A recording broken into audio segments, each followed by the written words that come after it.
décision qu'aucun de ses membres ne souhaite, par crainte de heurter la volonté perçue à tort comme celle de la majorité.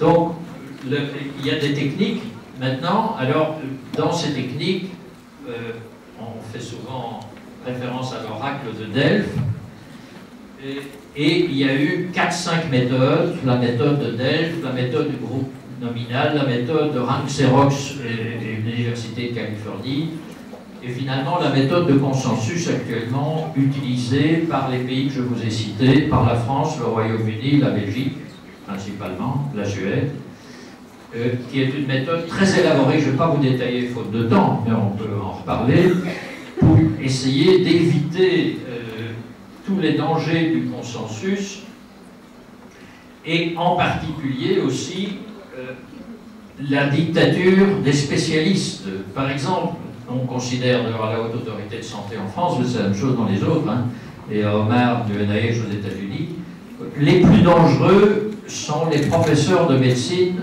autoritaires qui ont beaucoup contribué et qui ont fortement confiance en eux. Parce qu'eux sont capables de retourner n'importe quelle opinion d'expert. Donc il faut, naturellement, je me mets parmi eux, donc c'est pas, mais donc il faut des mécanismes de protection qui évitent ça. Sinon, vous avez un budget national et c'est un puits sans fond. Vous versez de la réanimation d'ultra petits pois, vous produisez de plus en plus de